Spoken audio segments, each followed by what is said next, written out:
한 주 동안도 평안하셨나요? 오늘도 우리가 말씀 가운데 하나님과 더욱더 친밀해져 가는 시간이 되도록 축복합니다. 오늘 말씀의 제목은 법을 지킵시다입니다. 신명기 5장 1절에서 6절 말씀을 가지고 함께 말씀을 나누려고 해요. 예전에 한번 나누었던 말씀인데 우리가 조금 더 깊고 그리고 또 넓게 다시 한번 나누어 보도록 합시다. 7월 17일은 무슨 날일까요? 어제였죠. 제헌절입니다.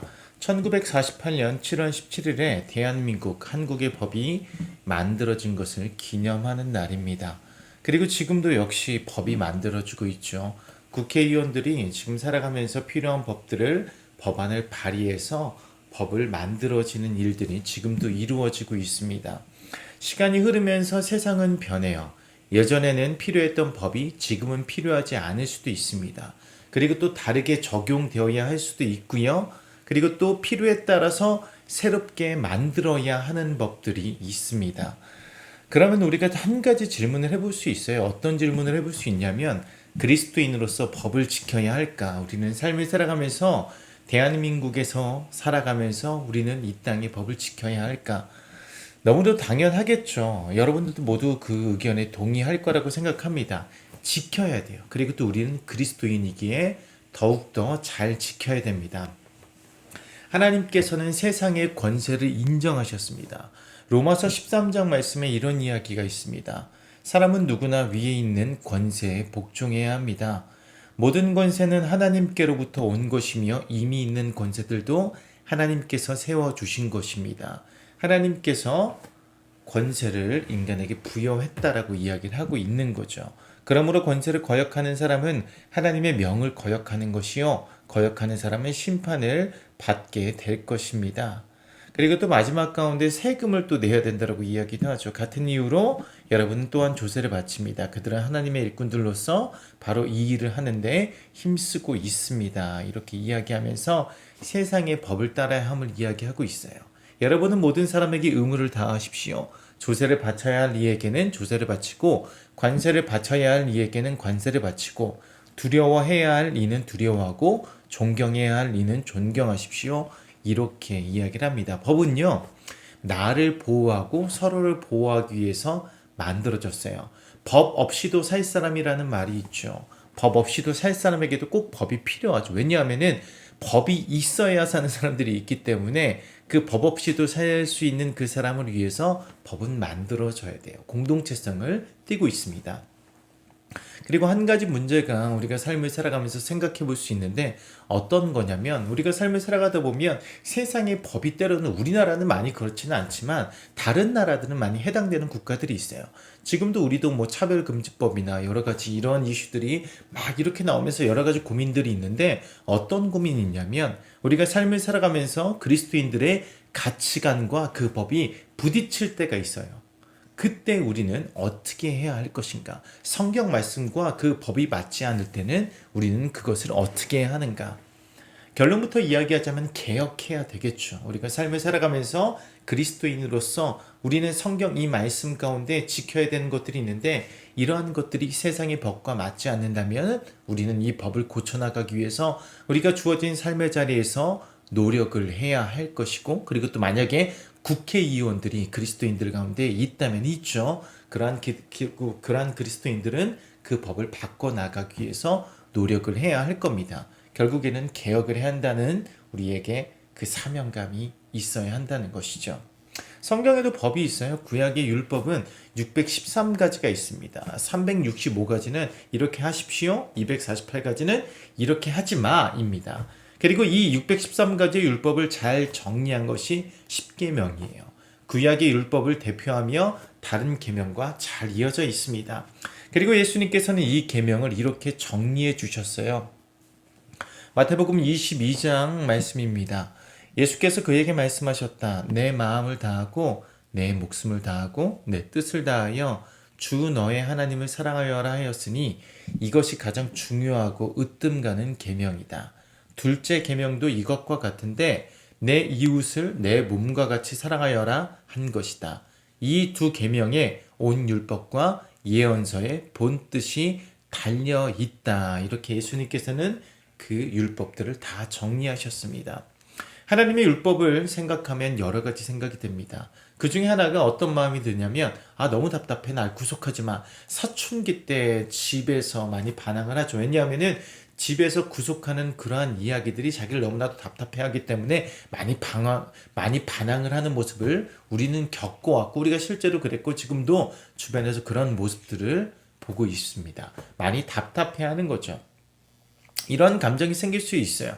하지만 우리는 이 마음 가운데 지금 삶을 살아가면서 어떻게 생각하고 있냐면 그래도 우리가 지켜야 될 규칙, 법이 필요하구나라는 것을 여러분 모두 알고 있고 인정하고 있을 것이라고 생각을 합니다.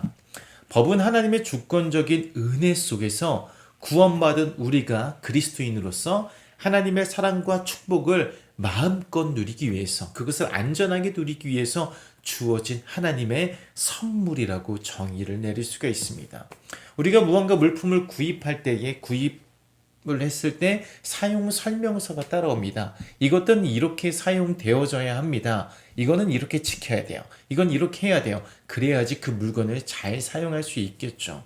사람 역시 마찬가지입니다. 우리가 삶을 살아갈 때 우리는 분명히 이러한 상황 속에서 이렇게 살아가야 됩니다. 그리고 또 이런 때는 이러한 법이 적용되어야 됩니다. 이런 것들이 분명히 우리들에게 필요합니다.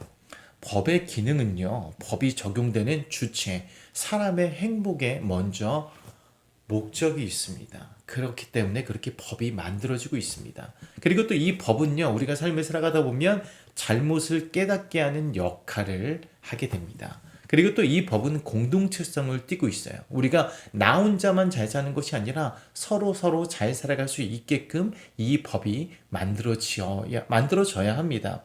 성경은 창조의 역사로 시작을 하고 있습니다. 태초에 하나님이 천지를 창조하셨다. 그리고 우리 사람 역시 하나님께서 만드셨음을 말씀하고 있습니다. 사람을 만드시고 에덴 동산에서 지켜야 할 것을 말씀해 주셨어요. 하나님께서 이렇게 말씀하셨습니다. 선과 악을 알게 하는 나무의 열매를 먹으면 안 된다라고 말씀하셨어요. 하나님께서 세상을 창조하시고 사람을 만드시고 하나님의 세상 속에서 하나님의 창조물로 살아가는 법을 하나님께서는 만들어 주셨습니다. 하나님과 우리 사이에 법이 있어요. 하나님께서도 우리에게 법을 주셨습니다. 여러분 왜 그럴까요? 관계가 있기에 그렇습니다. 우리가 관계가 있기 때문에 하나님께서 우리들에게 이 성경의 말씀을 허락하셨습니다. 하나님의 전적인 사랑으로 하나님과 우리의 관계가 세워졌습니다. 십계명의 시작이 이렇습니다. 하나님과 이스라엘 백성 가운데 이 언약을 시작하는데 하나님께서 이렇게 말씀하시면서 이 십계명이 시작이 돼요. 나는 너희를 이집트 땅 종살이하던 집에서 이끌어낸 주 너희의 하나님이다. 나는 너희를 이렇게 이끌어낸 난 너희의 하나님이야. 이렇게 하면서 하나님께서 하나님과 이스라엘 백성의 관계가 어떠한지를 알려주면서 법을 이스라엘 백성들에게 허락하고 있습니다. 우리 역시 하나님의 사랑과 은혜로 말미암아 구원을 받았습니다. 하나님의 사랑으로 관계가 세워졌어요. 새로운 존재로서 다시 태어났다 말씀하시며 우리를 하나님의 자녀로 불러주셨습니다. 그리고 또 하나님의 백성으로 우리를 삼아주셨습니다. 그리고 하나님과 우리 사이에 법이 세워진 것이지요. 여러분 우리가 사춘기 시절을 지날 때 너무나도 그 반항의 시기를 지날 때 문제가 있어서 자녀를 가르치다 보면 이런 이야기를 분명히 부모님께서 하셨을 거예요. 어떻게 이야기를 하냐면 여러분들이 이렇게 이야기를 했을 겁니다. 부모님이 여러분들 막 혼내고 하면은 어렸을 때 어떤 아이들은 이렇게 이야기를 하죠. 엄마가 뭔데 무슨 상관이야? 아빠가 뭔데 상관이야?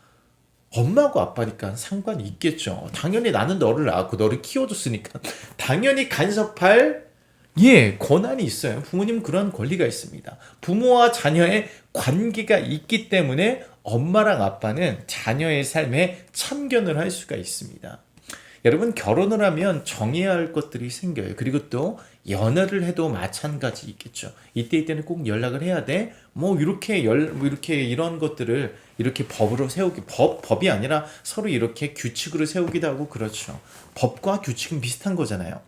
근데 아무나 하고 그럴 수 있습니까? 옆집에게 이렇게 문을 두들기고 이때는 나에게 연락을 해주십시오. 이렇게 하면 정상입니까? 옆집 사람은 신고를 하겠죠. 지나가다 아무나 붙잡고 이런 것들을 계획을 세우고 할 수 있는 건 아니잖아요.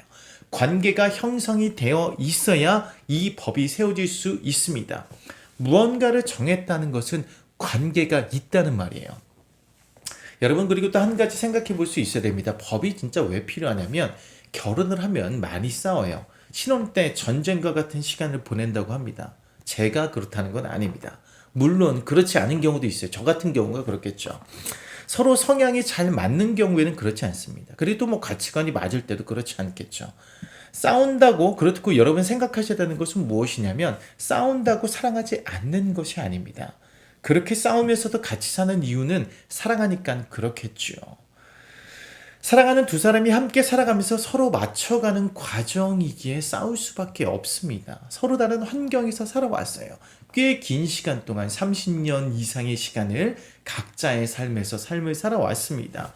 가정의 환경이 많이 다릅니다. 서로 다른 법칙 속에서 삶을 살아왔습니다. 그걸 맞춰 나가는 과정이에요. 서로 적응해 나가는 과정입니다. 사소한 문제로 많이 싸웁니다. 돈을 어떻게 쓸 것인가? 빨래, 설거지, 집안일을 어떻게 할 것인가? 자는 건 어떻게 자나? 청소는 또 어떻게 하나? 그리고 또 집안 정리는 어떻게 할 것인가? 내가 원하는 인테리어는 무엇인가? 이런 것들로 싸우는데 정말 이렇게 사소한 문제들이 계속 싸움으로 번질 때가 많이 있습니다. 이 과정을 통해서 서로 문서화하는 사람들도 있겠지만 보통은 보이지 않는 법들이 세워져서 서로 그 규칙을, 서로 그 선을 넘기지 않고 삶을 서로 살아가게 됩니다. 서로를 사랑하기 때문에 서로를 이해하고 보호하기 위해서 우리는 무언가를 정하게 되어 있습니다. 둘 사이에 법이 세워졌습니다. 계속해서 이야기하고 있는 부분이죠. 왜 그렇습니까? 관계가 세워졌기 때문에 그렇습니다. 사랑하기 때문에 법을 세워나갑니다. 서로를 위해서 법을 만들어 나갑니다. 관계가 없으면 법이 있을 수가 없습니다. 그리고 또 한 가지, 사랑하는 사이에 법이 세워집니다. 하나님께서 우리에게 법을 주신 것은 예수님께서 이 땅에 오신 이유와 같습니다. 무엇 때문에? 우리를 사랑하기 때문에 우리에게 법을 허락하셨습니다. 하나님의 전적인 사랑으로 하나님과 우리의 관계가 세워졌습니다. 그리고 그 관계를 이어나가기 위한 법이 세워진 것이죠.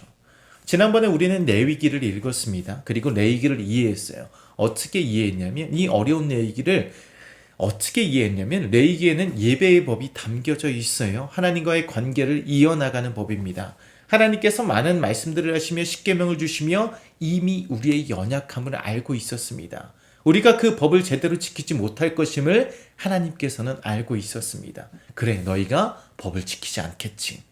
역사가 반복되어집니다. 하나님 안에서 살다가 하나님을 떠나서 인간의 욕심을 따라서 우상을 섬기게 됩니다. 인간의 욕심으로 축복으로 주신 것들이 자꾸만 우리의 우상이 되고 그것들을 구하기 위해서 우상을 찾습니다. 죄악을 저지르고 방탕하며 약자의 것을 빼앗으며 살아갑니다. 그때 하나님께서는 하나님의 방법으로 혼을 내십니다. 그리고 이스라엘은 회개를 하고 다시 하나님 안에서 삶을 살아가게 됩니다. 그래, 너희가 이렇게 죄를 저질렀을 때에는 이렇게 해야 돼. 하나님께서 말씀하셨습니다. 우리가 정말 하나님께서 우리가 이런 것들을 생각해 보면 분명히 이렇게 죄를 저질렀을 때 이렇게 하라고 이야기한 건 하나님의 사랑이라는 걸 여러분들 기억할 수 있어야 돼요. 솔로몬에게 하나님께서 말씀하셨어요. 어떻게 말씀하셨냐면, 너희가 나라가 이렇게 될 때는 스스로 겸손해져서 기도하고 나를 찾아라. 친히 그 법까지 우리에게 말씀해 주신 분이 하나님이십니다. 왜냐하면 우리를 사랑하셨기 때문에 하나님께서는 우리와의 관계를 이어나가시기 위해서 그 법들을 우리에게 허락하셨습니다. 우리의 연약함을 아시기 때문에, 우리의 있는 모습들 그대로를 사랑하셔서 더 자라나기를 바라시며 법을 우리에게 허락하셨습니다. 우리에게 주어진 이 법은요, 하나님의 사랑에서 시작하셔야 돼요. 하나님에서 사랑에서 시작하고 그것을 이해하셔야 됩니다. 답답함이 아닌 사랑에서 출발하시기 바랍니다. 우리가 죄를 짓습니다. 자꾸만 하나님의 법을 어깁니다. 죄를 짓고 싶지 않습니다. 그 죄를 집중하지 말고 이 죄를 짓지 않기 위해서는 하나님을 사랑하면 자연스럽게 그 죄와는 멀어질 수밖에 없습니다. 죄를 짓지 않기 위한 노력보다 중요한 것은 하나님을 사랑하는 것이죠. 예수님의 말씀을 한번 떠올려 봅시다. 마태복음 22장 37절에서 40절 아까 이야기했죠. 예수님께서 그에게 말씀하셨다. 내 마음을 다하고 목숨을 다하고 내 뜻을 다하여 주 너의 하나님을 사랑하여라 하였으니 이것이 가장 중요하고 으뜸 가는 계명입니다. 먼저 하나님을 사랑하는 것, 둘째 계명도 이것과 같은데 내 이웃을 내 몸과 같이 사랑하여라 한 것이다. 이 두 계명의 온 율법과 예언서의 본 뜻이 달려 있다. 예수님께서 모든 율법들을 정리하시면서 어떻게 정의를 내리셨냐면 하나님을 사랑하는 것, 내 이웃을 사랑하는 것. 그러므로 우리가 죄에서 멀어지는 방법은 말씀을 잘 지키는 방법은 어떤 것이다? 하나님을 사랑하는 것이다. 내 이웃을 사랑하는 것이다. 이렇게 여러분들 정의를 내릴 수 있습니다. 그리고 또 우리는 지난 시간에 무엇을 배웠냐면 사랑은 인내임을 우리는 배웠습니다. 오래 참는 것. 사랑은 오래 참고 견디는 것. 사랑하는 만큼 우리는 희생할 수 있습니다. 그래서 우리는 법을 생각할 때에 사랑의 관계를 생각할 수 있어야 됩니다. 사랑과 관계를 동시에 생각할 수 있어야 돼요. 어쩌면 하나님의 말씀을 따라서 살아가는 것이 부정적으로 느껴질 수도 있겠지만 그건 아마 이해가 부족해서 생기는 일이 아닐까요? 법을 어떻게 인식하는지에 대한 문제입니다. 하나님께서 우리를 사랑하시고 그리고 또 우리를 구원하시고 우리를 하나님의 자녀로 삼아주시고 하나님의 백성으로 삼아주시고 우리에게 이 말씀을 허락하셨습니다. 성경의 말씀을 우리들에게 선물로 주신 것이죠.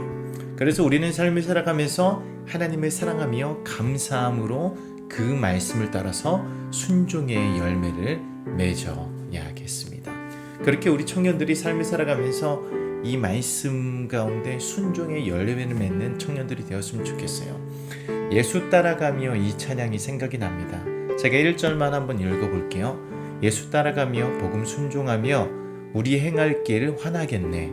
주를 의지하며 순종하는 자를 주가 늘 함께 하시리라. 의지하고 순종하는 길은 예수 안에 즐겁고 복된 길이로다. 우리가 하나님의 말씀을 따라 살아가는 것은 우리가 예수님 안에서 즐겁고 복된 길입니다.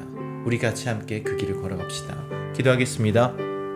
하나님 감사합니다. 하나님께서 우리에게 말씀을 허락하셨습니다. 우리를 사랑하셨기에 그리고 또 우리와의 관계를 세워주시고 하나님의 자녀로 그리고 또 하나님의 백성으로 우리를 그렇게 불러주셨습니다. 우리와의 관계를 그렇게 세워주셨습니다. 그리고 또 우리들에게 이 말씀을 주신 것은 하나님께서 우리를 사랑하셔서 하나님의 그 축복 가운데 우리가 이 땅 가운데 삶을 살아가면서 그것들을 정말 잘 누릴 수 있도록 허락하신 것이 이 말씀이라는 것을 우리가 기억하게 해주시고 삶을 살아가면서 우리가 이 말씀을 지키며 하나님의 말씀 가운데 정말 감사함으로 그렇게 살아내는 것이 정말 우리가 주님 안에서 기쁘고 즐겁고 복된 길이라는 것을 우리가 기억하며 그 말씀대로 살아가는 청년들이 되게 하여 주십시오. 한 주를 그렇게 살아가게 해주시고 아버지 하나님 정말 세상의 그 유혹 가운데 흔들리지 않으며 오직 말씀 안을 붙잡고 한 걸음 한 걸음 묵묵히 걸어가는 청년들이 되게 해주십시오. 하나님 감사합니다. 예수님의 이름으로 기도드립니다. 아멘.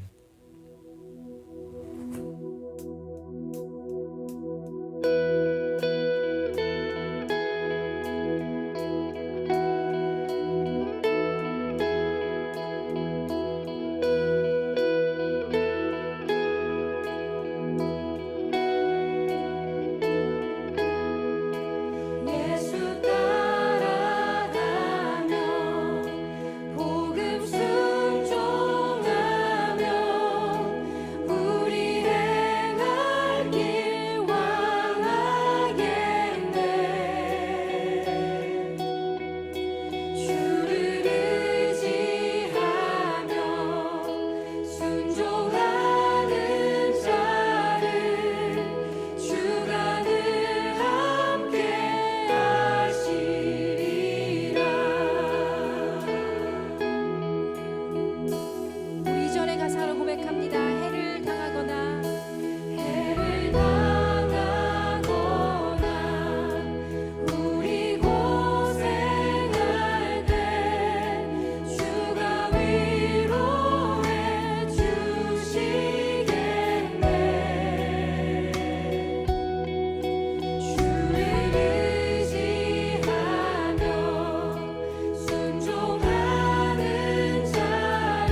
기쁨을 우리 안에 회복시켜 주시옵소서.